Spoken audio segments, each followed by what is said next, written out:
I'm trying so hard to keep my like thoughts and opinions for the end of the book, but oh my god.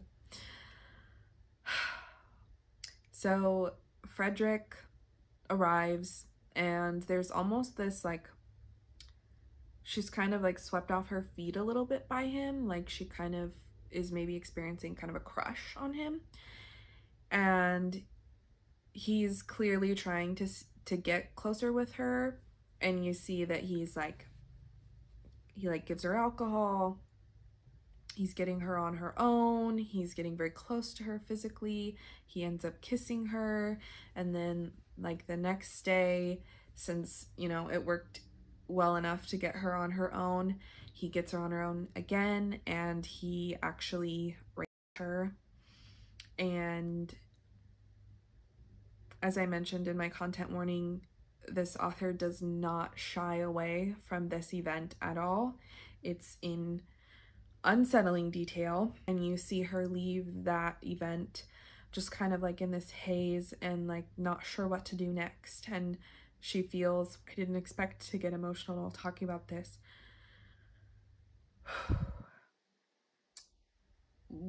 We're just gonna leave it at that. The scene is very well written. We see Violet actually contemplates suicide.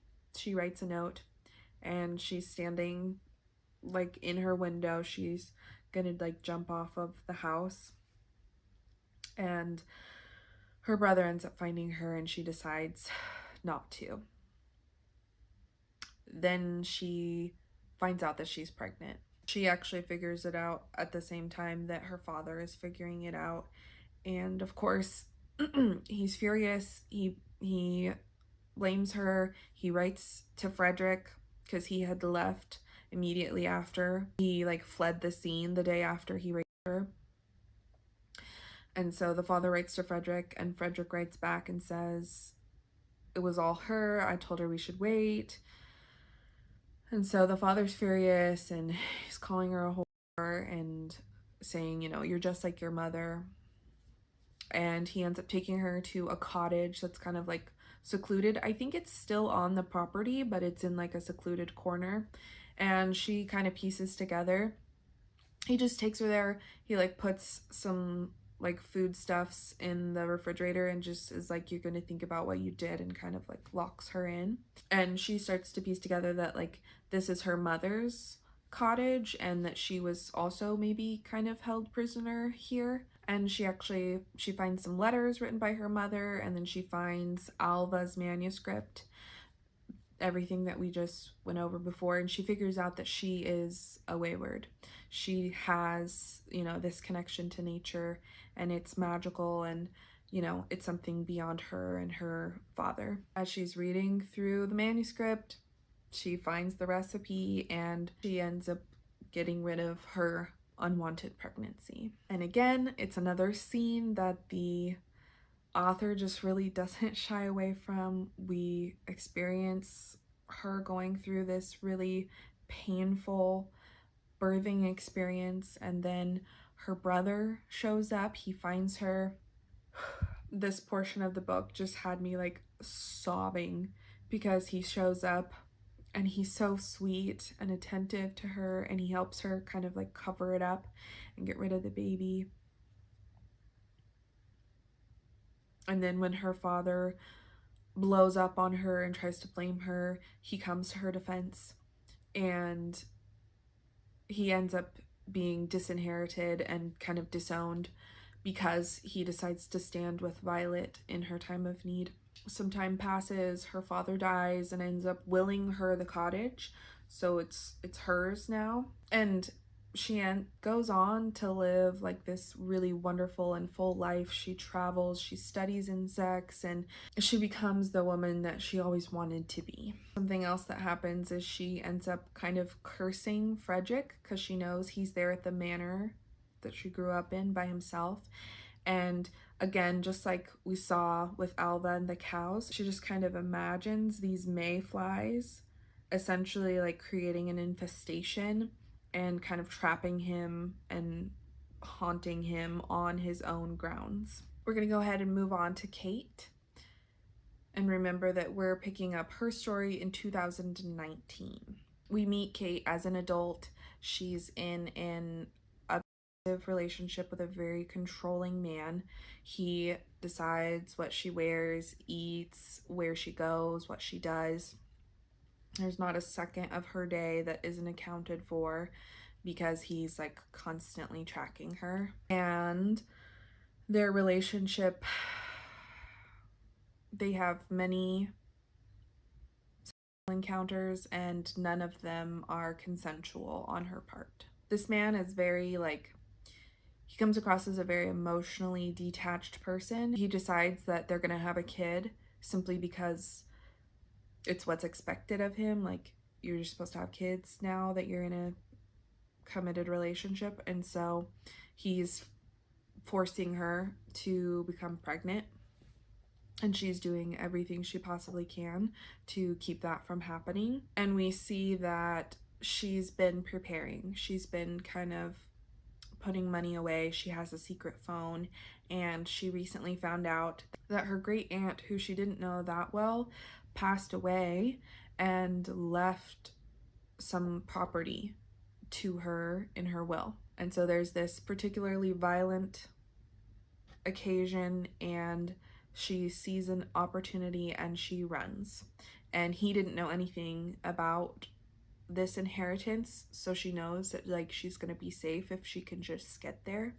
So she makes sure to leave anything that he could track her with, and she gets out of there and she's successful. She makes it to the property, and of course it's the cottage that we know about because her aunt is Aunt Violet. She gets there and she starts to build a new life for herself, and she's pregnant, which is part of the reason why she was able to leave like she needed to. She considers not going through with the pregnancy, but ends up deciding that she is going to.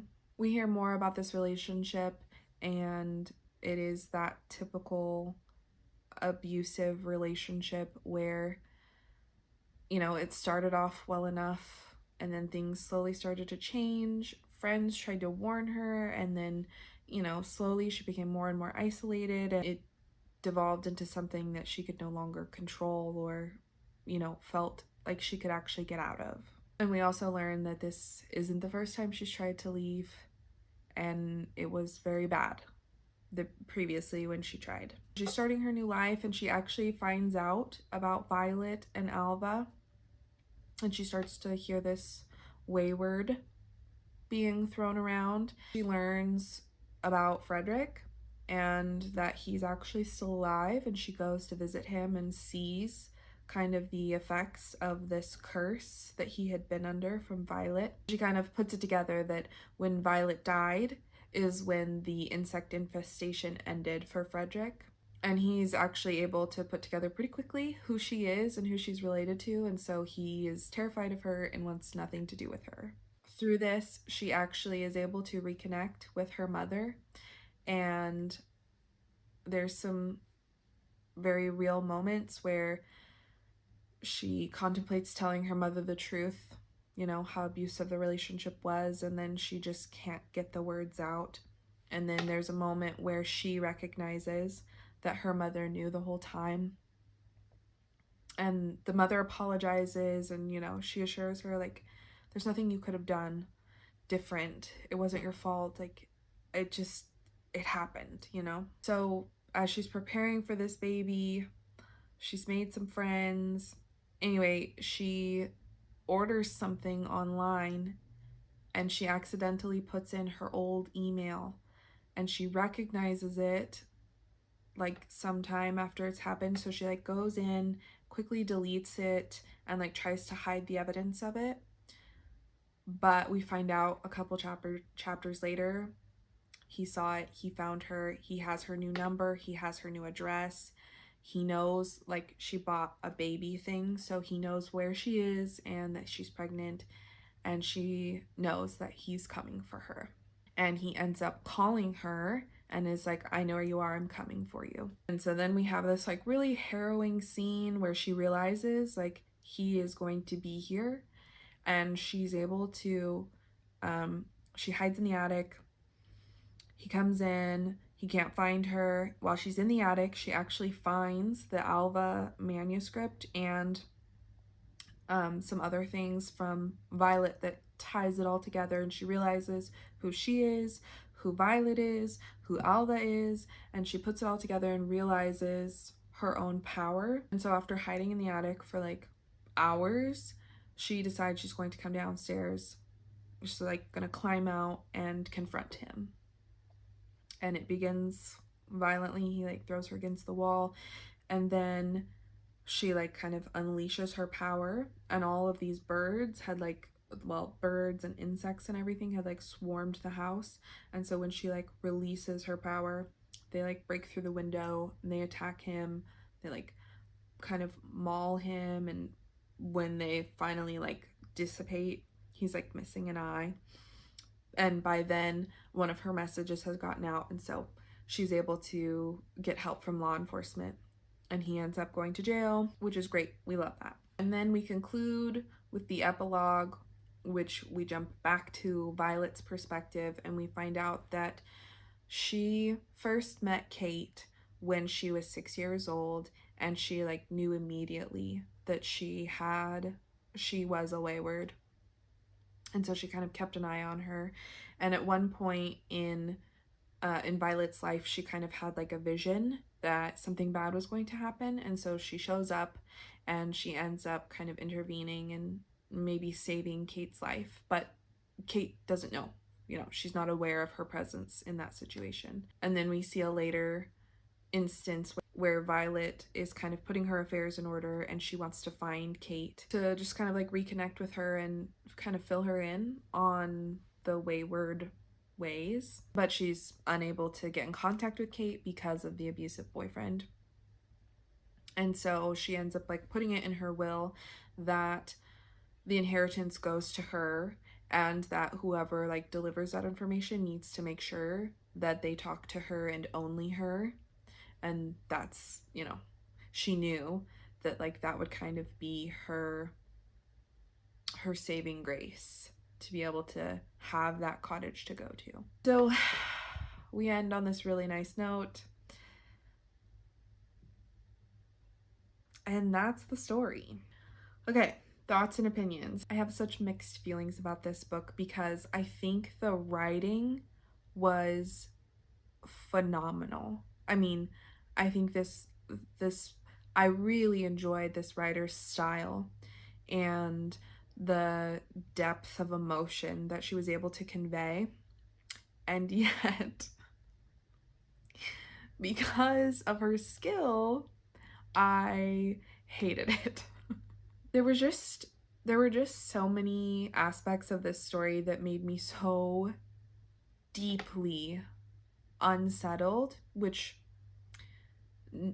knowing now that it is considered like a horror fiction, makes perfect sense, because like it did feel horrific. There were so many scenes that were so deeply unsettling that like it left that like queasy like pit in my stomach where I had to like put the book down and go do something. Like I had to get out of my house, get some fresh air, like do something that reminded me that like I'm not actually living in this story. Everything's gonna be okay. I'm safe, So if you're into that sort of thing, this book is probably right up your alley. Personally, hated it. I have a couple notes written.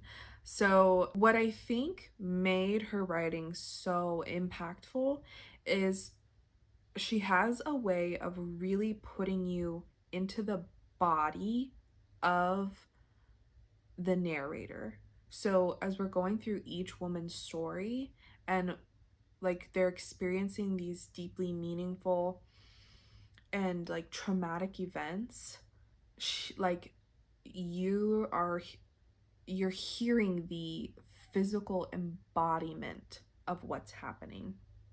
And so I think that's what makes it such a, what's the word, a visceral I think visceral is the right word. It's just this like, I can feel it. I am there. And it's good writing. It's good writing. Something else that really stood out to me, which is something that I really loved, was this like deep, almost spiritual reverence for nature and living creatures and like communing with them. There's just this very like sweet interaction throughout the book. We're seeing these characters have these, like I said, almost like spiritual experiences with nature, and I just loved it. I really loved those moments. Some of the scenes that stood out to me, I remember the first time I was reading through, you're with Alva and she's in this jail cell, and her trial starts tomorrow. She's been transported. She's sick. Like, she's just not doing well. See her kind of like scratch and like pull this thing off of her skin, and like, ugh, you can like feel the pain. Maybe I'm just kind of dense. I didn't get it. I was like, what? I don't understand what I'm listening to. I don't understand, like, what is she doing? I didn't understand the significance of it until a few chapters in. Then, you know, the scene that I talked about when they have her essentially stripped and she's standing in front of all these people naked, and they're looking for her witch's mark or the devil's mark or something. And then it clicked for me, like, oh my god, she literally like physically had to like tear off this piece of her to exonerate herself. And just that, like, ugh, I didn't like it.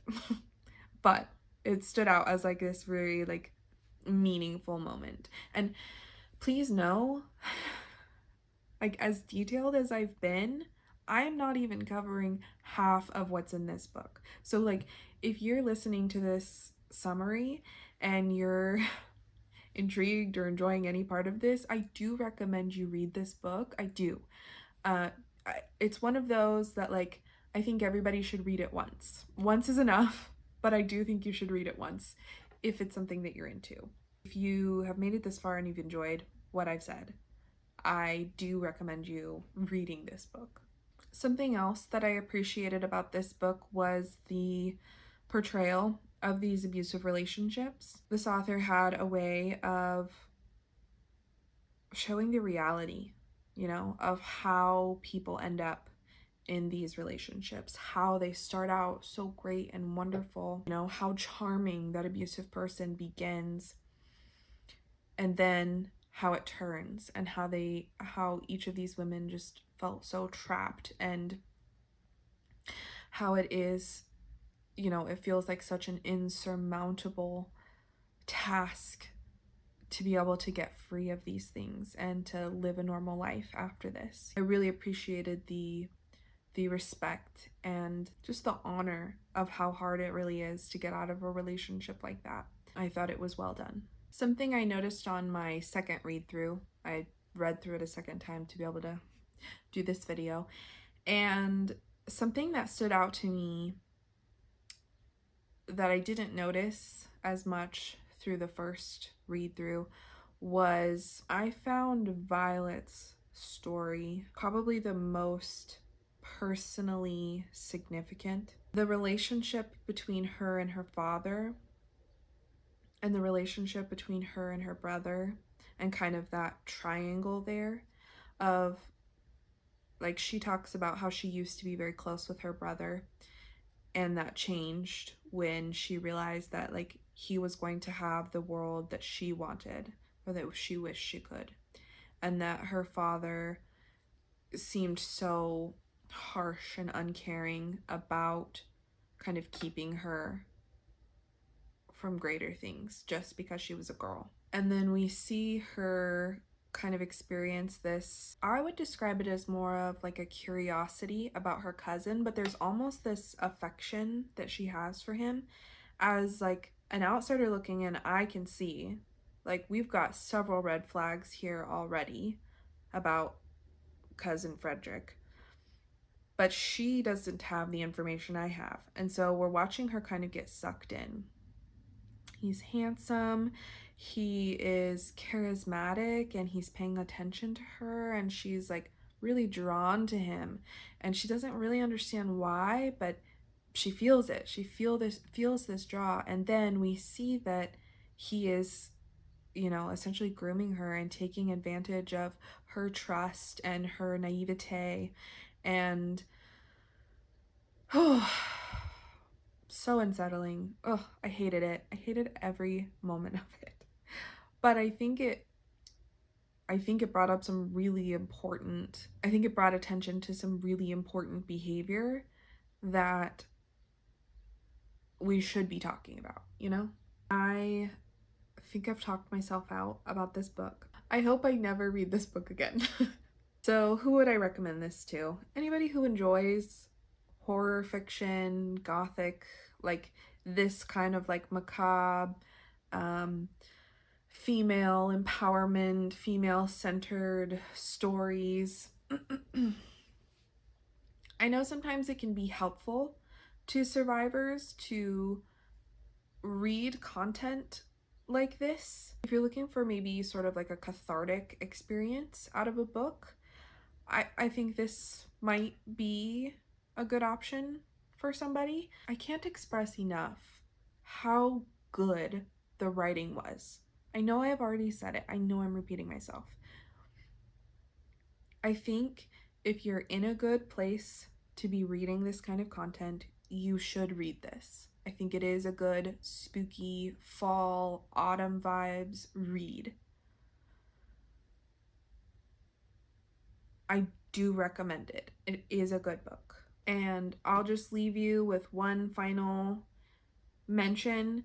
This author, Emilia Hart, does have some other titles. She has The Sirens, which I have not personally read.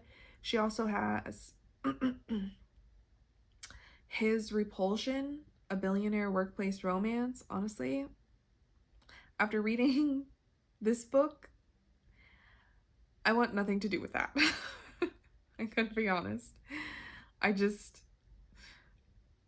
imagining, you know, Kate's relationship, and I want nothing to do with that relationship ever again. So I don't know what this book is about, His Repulsion, but I would say read at your own risk. And then she is an author in a collection of short stories called Of the Flesh, and it does seem to be kind of in the same genre as this one does. So if you are interested in some more of her titles, I will have a list in the description box below. But that's really all I got for you. I'd love to hear from you down in the comments below. Any thoughts you might have. I know this one should be a little bit of a longer one, so any thoughts that you had about this book or my opinions, or do you think that you'll read this book? If you have read this book, maybe you could drop some recommendations for similar titles. Yeah, so if you would like and subscribe, and I hope to see you around.